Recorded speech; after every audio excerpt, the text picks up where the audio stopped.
Imagine spending years into building your dream company.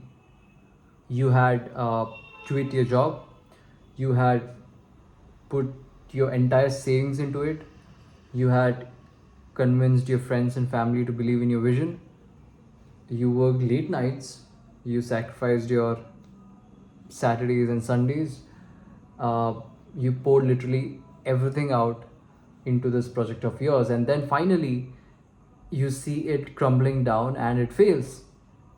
Not because you weren't smart, not because you didn't work hard, but because of one mistake that thousands of founders make every single year.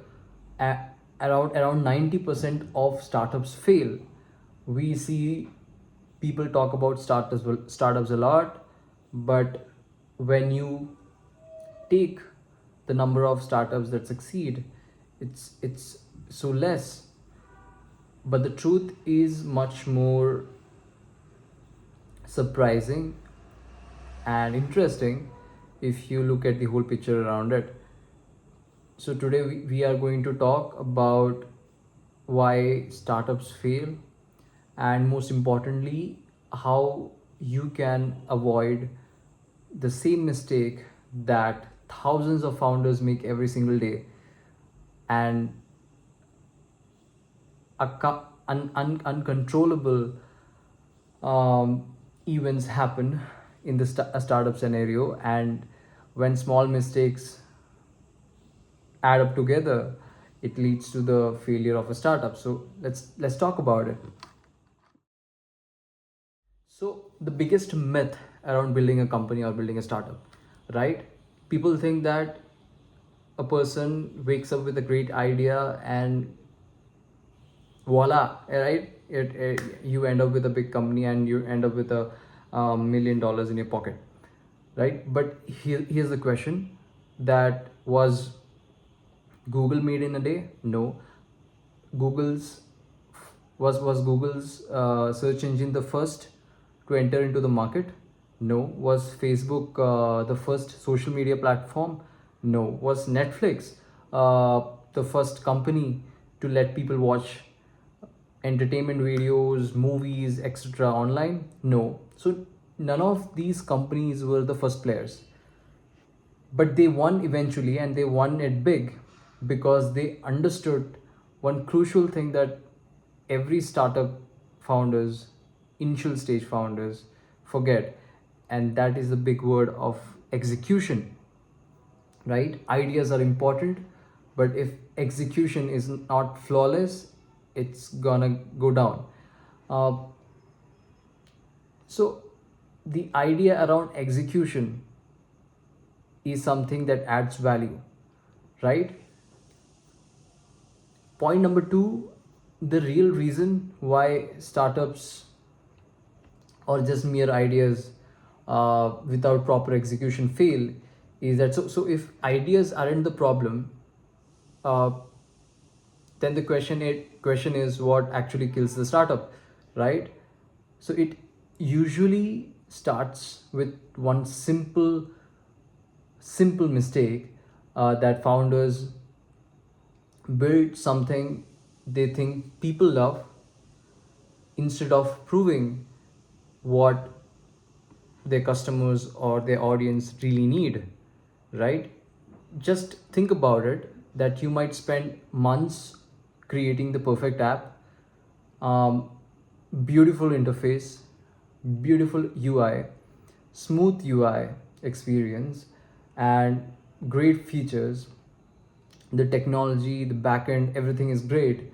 But if nobody has a real reason to use it, none of these things matter, right? So whenever you're going to a venture capitalist, there's a reason why they ask you the numbers. They are more interested in people who are interested in your business than the revenue. Revenue is also important, sales are also important, but having customers gives a clear value indication for, or when you are raising fund from venture capitalists, right? So the engineering, everything doesn't matter if that product or service is not great, or it's not usable, uh, or it doesn't connect with your customers or the audience you want to pursue, right? So the third point is the domino effect, right? Once you build something that nobody truly cares, everything else will naturally collapse, right? Because when you don't have audience, you don't have people coming into you, then there's no customers, you don't have customers, which means you have zero revenue. Without revenue, your cash turns, your burn rate is high, you don't have cash because you're burning cash so much, and without cash you can't hire, and without hiring you cannot scale, right? So everything becomes difficult, right? It starts to break down from that. And people blame timing, but often these are the symptoms of a collapsing startup.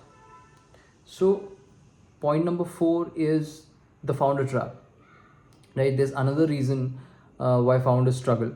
They fall in love with their product. Every new feature feels exciting. Every design update feels important. I personally associate with it so much because I love to create applications, and I'm a non-technical person, but because of AI, you can build applications. People like me can build applications, and when you have the end product, it feels so good, right? Because you get that hit of dopamine and whatever, and you are so biased with your product that you feel hypothetically in your head that this is something that your audience per se will love it, right? So every startups fail because most of the time they are not customer centric, they are founder centric. And a great founder is always obsessed about his customers, and he or she is obsessed in making a great product for the consumers or the customers uh, they are targeting, right? So this is something that is really important, and 90% of the startups fail because of it. So the idea that I want to leave is, if any one of you there want to build a product or a service or a company eventually out of it, uh, the question or the grounding question would be, what painful problem am I solving, right? If the answer isn't clear, just don't build it, right? Because the amount of energy that your head is spending should be maximum in understanding your customers, and then starting from there, right?